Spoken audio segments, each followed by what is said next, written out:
ಗೆಳೆಯರೇ ನಮಸ್ಕಾರ, ಹೇಗಿದ್ದೀರಿ ಎಲ್ಲರೂ?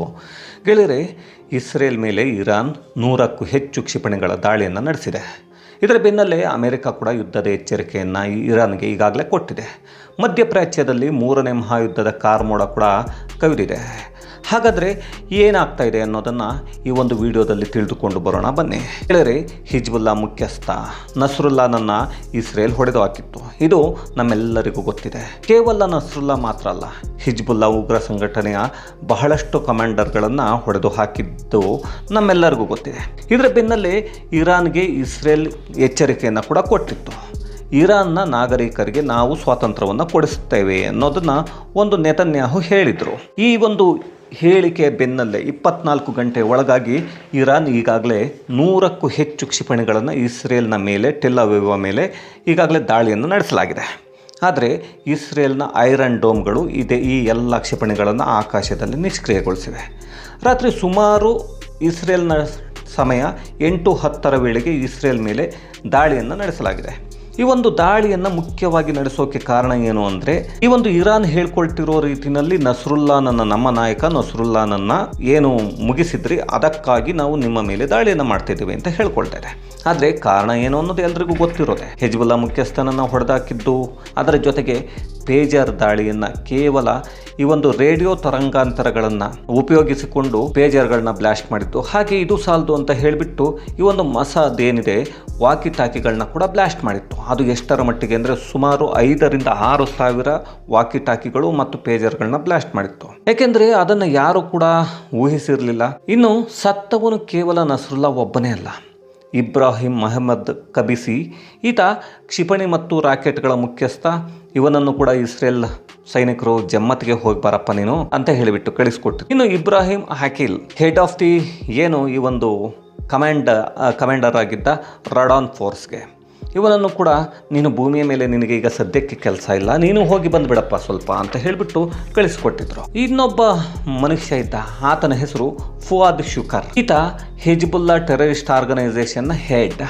ಈತನನ್ನು ಕೂಡ ಮೇಲೆ 72 ಜನ ಕನ್ಯೆಯರ ಜೊತೆ ನೀನು ಸುಖವಾಗಿರಪ್ಪ ಅಂತ ಹೇಳಿ ಕಳಿಸಿದ್ರು. ಅದರ ಜೊತೆಗೆ ವಿಸಾಮ್ ಅಲ್ ತಲೀಲ್, ರಡ್ವಾನ್ ಫೋರ್ಸ್ನ ಕಮಾಂಡರ್, ಅಲಿ ಕರ್ಕಿ, ಈತ commander of the southern front, Abu Hasan Samim, ಈ ಒಂದು ರಡ್ವಾನ್ ಟ್ರೈನಿಂಗ್ ಫೋರ್ಸ್ನ ಹೆಡ್, ಮೊಹಮ್ಮದ್ ಹುಸೇನ್, ಏರಿಯಲ್ ಕಮಾಂಡ್ನ ಕಮಾಂಡರ್, ಸಮಿ ತಲೇಬ್ ಅಬ್ದುಲ್ಲಾ, ಈತ ನಸೀರ್ ಯೂನಿಟ್ನ ಕಮಾಂಡರ್, ಮೊಹಮ್ಮದ್ ನಸೀರ್, ಇವನು ಅಜೀಜ್ ಯೂನಿಟ್ನ ಕಮಾಂಡರ್. ಇವರೆಲ್ಲರನ್ನು ಜನ್ನತ್ಗೆ ಹೋಗಿ ಬಂದ್ರಪ್ಪ ಸ್ವಲ್ಪ, 72 ಜನ ಅಕ್ಷತ ಕನ್ಯೆಯರ ಜೊತೆ ಸುಖವಾಗಿರಿ ನೀವು ಅಲ್ಲಿ ಅಂತ ಹೇಳಿಬಿಟ್ಟು ಕಳಿಸಿದ್ದಾರೆ.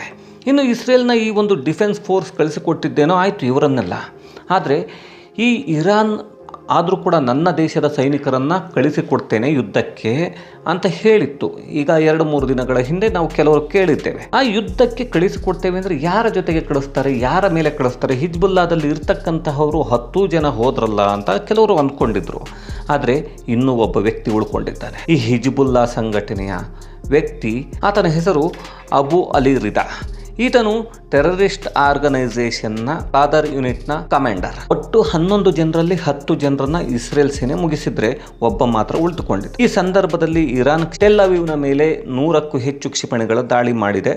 ಆದರೆ ಅಮೆರಿಕ ಇರಾನ್ಗೆ ಯುದ್ಧದ ಎಚ್ಚರಿಕೆಯನ್ನು ಕೊಟ್ಟಿದೆ. ಇದೆಲ್ಲವನ್ನು ನೋಡ್ತಾ ಇದ್ದರೆ 3ನೇ ಮಹಾಯುದ್ಧ ಕೂಡ ನಡೆಯುವಂತಹ ಮುನ್ಸೂಚನೆಗಳು ಕಂಡು ಬರ್ತಾ ಇದೆ. ನಮ್ಮ ದೇಶದಲ್ಲೂ ಕೆಲ ಅಯೋಗ್ಯರಿದ್ದಾರೆ, ನಮಗೆ ಗೊತ್ತಿದೆ. ನೋಡಿದ್ವಿ ನಾವು ಈಗ 3 ದಿನಗಳ ಹಿಂದೆ ಅಷ್ಟೇ. ನಸ್ರುಲ್ಲಾ ಸತ್ತಾಗ ಸಂತಾಪವನ್ನು ಸೂಚಿಸಿದ್ದರು. ಅಯ್ಯೋ ಪಾಪ, ಇದು ಮಾನವೀಯತೆಯೇ ಅಲ್ಲ ಅಂತ ಯಾರೋ ಕಾಶ್ಮೀರದಲ್ಲಿ ಒಬ್ಬರು ಅಯೋಗ್ಯರು ಕೂಡ ಹೇಳಿದ್ರು. ಇದನ್ನು ನಾವು ಕೇಳಿದ್ವಿ. ಇನ್ನು ಈ ನಸ್ರುಲ್ಲಾ ಏನು ಸ್ವಾತಂತ್ರ್ಯಕ್ಕಾಗಿ ಹೋರಾಡಿದ ಗಾಂಧೀಜಿ ಅಂದ್ರೆ ಹೋಗ್ಬಿಟ್ಟು ಅವನ ಪರವಾಗಿ ನಿಂತ್ಕೊಂಡು ನಾವು ಏನೋ ಮಾಡಿಬಿಡ್ತೀವಿ, ಆತ ಇನ್ನೇನೋ ಮಾನವೀಯತೆ ಇಲ್ಲದವರು ಅಂತ ಯಾರೋ ಹೇಳಿದರು. ಅದಕ್ಕೆ ಗೊತ್ತಿಲ್ಲ ನನಗೆ, ಇವ್ರಿಗೇನಾದರೂ ಅವರು ಅಂದರೆ ಆತ ನಸ್ರುಲ್ಲಾ ಇದ್ನಲ್ಲ, ಈತ ಏನಾದರೂ ಗಾಂಧೀಜಿ ಥರ ಕಾಣಿಸಿದ್ರಾ ಗೊತ್ತಿಲ್ಲ. ಈತ ಕಾಣಿಸಿದ್ದ ಅಂದರೆ ಇನ್ನು ಈತ ಜನರ ರಕ್ತವನ್ನೇ ಕೈಗೆ ಅಂಟಿಸಿಕೊಂಡು ಬದುಕಿದ್ದವನು. ಜೊತೆಗೆ ವಿಶ್ವಮಟ್ಟದಲ್ಲೇ ಒಂದು ಉಗ್ರ ಸಂಘಟನೆ ಅಂತ ಗುರುತಿಸಿಕೊಂಡಿದ್ದಂತಹ ಹಿಜ್ಬುಲ್ಲಾದ ಮುಖ್ಯಸ್ಥ ಕೂಡ ಹೌದು ಈತ. ಅದನ್ನು ಬಿಟ್ಟು ಏನೇನೋ ಮಾತಾಡ್ತಾರೆ ಕೆಲವರು ಇದ್ದಾರೆ, ಏನು ಮಾಡೋದಕ್ಕಾಗತ್ತೆ. ಇನ್ನು ಅಮೆರಿಕ ಈಗಾಗಲೇ ನೀವು ಮಾಡಿರೋದಕ್ಕೆ ದಂಡವನ್ನು ತೆರಬೇಕಾಗುತ್ತೆ ಹುಷಾರ್ ಅಂತ ಕೂಡ ಇರಾನ್ಗೆ ಎಚ್ಚರಿಕೆಯನ್ನು ಕೊಟ್ಟಿದೆ.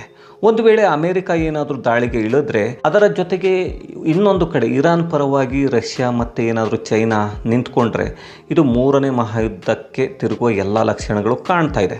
ಇದು ಸದ್ಯದ ಮಟ್ಟಿಗೆ ಒಂದೇ ದಿನದಲ್ಲಿ ನಿಂತೋಗುತ್ತೆ ಅನ್ನುವಂತಹ ಯುದ್ಧ ಏನೂ ಅಲ್ಲ ಅಂತ ಎಲ್ಲರಿಗೂ ಗೊತ್ತಿದೆ. ಹಾಗೆಯೇ ಈ ಅಮೆರಿಕ ಅಂದರೆ ದಾಳಿಗೆ ಇಳಿಯೋದಕ್ಕೆ ಮುಂಚೆ ಇರಾನ್ ಮಂಡಿ ಊರುತ್ತಾ ಅನ್ನೋದು ಕುತೂಹಲವನ್ನು ಮೂಡಿಸ್ತಾ ಇದೆ. ಇನ್ನು ಇಸ್ರೇಲ್ನಾದ್ಯಂತ ಮಿಲಿಟರಿ ಸೈರನ್ ಕೂಡ ಮೊಳಗಿದೆ. ಬಂಕರ್ಗಳಲ್ಲಿ ಜನ ಸುರಕ್ಷಿತವಾಗಿ ಇರುವಂತೆ ಜನರಿಗೆ ಸೂಚನೆಯನ್ನು ಕೊಟ್ಟಿದೆ. ಇಸ್ರೇಲ್ನ ಮಧ್ಯ ಮತ್ತು ದಕ್ಷಿಣ ಭಾಗದ ಜನರಿಗೆ ಈ ಸೂಚನೆಯನ್ನು, ಅದರಲ್ಲೂ IDF ಕೊಟ್ಟಿರುವಂಥದ್ದು. ಈಗಾಗಲೇ ಅಮೆರಿಕದ ಜೋರ್ಡನ್ ಬೇಸ್, ಸಿರಿಯಾದ ಬೇಸ್ ಈಗಾಗಲೇ ಕೆಲಸವನ್ನು ಕೂಡ ಶುರು ಮಾಡಿದೆ. ಇದು ಅಮೆರಿಕ ಮೊದಲೇ ಎಚ್ಚರಿಕೆಯನ್ನು ಕೊಟ್ಟಿತ್ತು. ಹೆಜ್ಬುಲ್ಲಾ ಏನಾದರೂ ಇಸ್ರೇಲ್ ಮೇಲೆ ದಾಳಿಯನ್ನು ಮಾಡಿದರೆ ನಾವು ಇಸ್ರೇಲ್ ಪರ ನಿಲ್ಲಬೇಕಾಗುತ್ತೆ ಅಂತ. ಆದರೆ ಈಗ ಇಲ್ಲಿ ಇರಾನ್ ಇಸ್ರೇಲ್ ಮೇಲೆ ದಾಳಿ ಮಾಡಿದ ತಕ್ಷಣ ಅಮೆರಿಕ ಕೂಡ ಅಲ್ಲಿ ಏನು ಇರ್ತಕ್ಕಂತಹ 2 ಬೇಸ್ಗಳನ್ನ ಈಗಾಗಲೇ ಕೆಲಸಕ್ಕೆ ಇಳಿಸಿದೆ. ಇನ್ನು ಟೆಲ್ ಅವೀವ್ನಲ್ಲಿ ಇಬ್ಬರು ಉಗ್ರರು ಈಗಾಗ ಈ ವಿಡಿಯೋವನ್ನು ಮಾಡುವ ವೇಳೆಗೆ ಬಂದಿರತಕ್ಕಂತಹ ವರದಿಯ ಪ್ರಕಾರ ಇಬ್ಬರು ಉಗ್ರರು ಗುಂಡಿನ ದಾಳಿಯನ್ನು ಜನರ ಮೇಲೆ ನಡೆಸಿದ್ದಾರೆ. ಆ ಒಂದು ದಾಳಿಯಲ್ಲಿ 4 ಜನ ಸಾವಿಗೀಡಾಗಿದ್ದಾರೆ, 7 ಜನರು ಗಾಯಗೊಂಡಿದ್ದಾರೆ. ಇನ್ನು ಇರಾನ್ನಲ್ಲಿ ಇರ್ತಕ್ಕಂಥದ್ದು ಬ್ಯಾಲಿಸ್ಟಿಕ್ ಮಿಸೈಲ್ಗಳು 3000 ಮಿಸೈಲ್ಗಳಿದೆ. ಆ ಮಿಸೈಲ್ಗಳು ಸರಿಸುಮಾರು, ಏಕೆಂದರೆ ಬಹಳಷ್ಟು ಜನ ಬ್ಯಾಲಿಸ್ಟಿಕ್ ಮಿಸೈಲ್ ಅಂದರೆ ಏನು ಅಂತ ಕೇಳ್ತಾರೆ. ಹಾಗಾಗಿ 2000ದಿಂದ 3000 ಕಿಲೋಮೀಟರ್ ರೇಂಜನ್ನು ಕೇವಲ 15 ನಿಮಿಷದಲ್ಲಿ ತಲುಪುವಂತಹ ಮಿಸೈಲ್ಗಳು.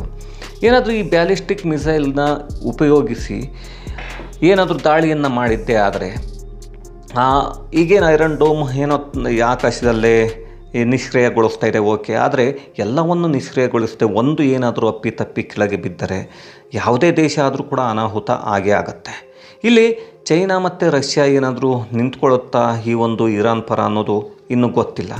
ಆದರೆ ಈ ಒಂದು ಯುದ್ಧ ನಡೆಯೋದ್ರಿಂದ ನಮ್ಮ ದೇಶಕ್ಕಲ್ಲದೆ ಇಡೀ ಪ್ರಪಂಚಕ್ಕೆ ನಷ್ಟ ಆಗುವಂತಹ ಸಾಧ್ಯತೆಗಳು ಬಹಳಷ್ಟು ಕಂಡು ಬರುತ್ತೆ. ಯಾಕಂದರೆ ಇಲ್ಲಿ ನಮಗೆ ಗೊತ್ತೇ ಇದೆ, ಈ ಒಂದು ರಾಕೆಟ್ ದಾಳಿಯ ಬಳಿಕ ಏನು ಇರಾನ್ ಹೇಳಿಕೊಂಡಿದೆ, ನಮ್ಮ ನಸರಲ್ಲಾನನ್ನ ನಾಯಕನನ್ನು ಸಾಯಿಸಿಬಿಟ್ರೆ ಅದಕ್ಕೋಸ್ಕರ ನಾವು ದಾಳಿಯನ್ನು ನಡೆಸ್ತೀವಿ. ಇದು ಎಷ್ಟರ ಮಟ್ಟಿಗೆ ಒಂದು ಪ್ರಪಂಚದ ಮೇಲೆ ಎಲ್ಲರಿಗೂ ನಷ್ಟವನ್ನು ಉಂಟು ಮಾಡುತ್ತೆ ಅಂದರೆ ನಾವು ಪ್ರತಿಯೊಬ್ಬರು ಗಮನಿಸಬೇಕು. ನಮ್ಮ ದೇಶಕ್ಕೆ ಬರ್ತಕ್ಕಂತಹ ಒಂದು ಪೆಟ್ರೋಲಿಯಂ ಪ್ರಾಡಕ್ಟ್ ಏನಿದೆ, ಈ ಪೆಟ್ರೋಲಿಯಂ ಪ್ರಾಡಕ್ಟ್ ಬರಬೇಕಾಗಿರುವಂಥದ್ದು ರೆಡ್ ಸಿಯ ಮುಖಾಂತರ. ಈ ರೆಡ್ ಸಿ ಇರ್ತಕ್ಕಂಥದ್ದು ಅಲ್ಲೇನೆ. ಆ ರೆಡ್ ಸಿಯ ಮುಖಾಂತರ ಬರಬೇಕಾಗಿರ್ತಕ್ಕಂತಹ ಪೆಟ್ರೋಲ್ ಬರುವುದು ತಡವಾದರೆ, ಇಲ್ಲ ಬರುವುದು ಏನಾದರೂ ಸ್ಥಗಿತಗೊಂಡ್ರೆ ಏನು ಪೆಟ್ರೋಲಿಯಂ ಉತ್ಪನ್ನಗಳ ರೇಟ್ ಏನಿದೆ ಇದು ಅಂದರೆ ಏರಿಕೆ ಆಗಬಹುದು. ಜೊತೆಗೆ ಬೇರೆ ಬೇರೆ ದೇಶಗಳಿಂದ ಬರ್ತಕ್ಕಂತಹ ಉತ್ಪನ್ನಗಳಿದೆ ಇದು ಕೂಡ ಕಡಿಮೆ ಆದರೆ ಈ ಒಂದು ಕಡಿಮೆ ಆಗಿರ್ತಕ್ಕಂತಹ ಉತ್ಪನ್ನಗಳನ್ನ ದರ ಕೂಡ ಇಲ್ಲಿ ಜಾಸ್ತಿ ಆಗ್ಬೋದು.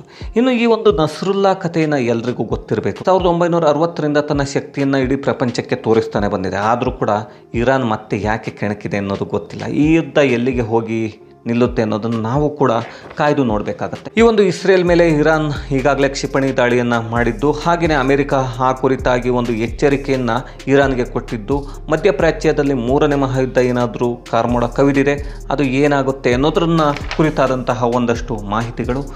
ಈ ಒಂದು ವಿಡಿಯೋವನ್ನು ಇಲ್ಲಿಗೆ ಮುಗಿಸ್ತೇನೆ. ಮತ್ತೆ ಮುಂದಿನ ವಿಡಿಯೋದಲ್ಲಿ ಸಿಗೋಣ. ಅಲ್ಲಿವರೆಗೂ ಥ್ಯಾಂಕ್ ಯು ವೆರಿ ಮಚ್. ಧನ್ಯವಾದಗಳು.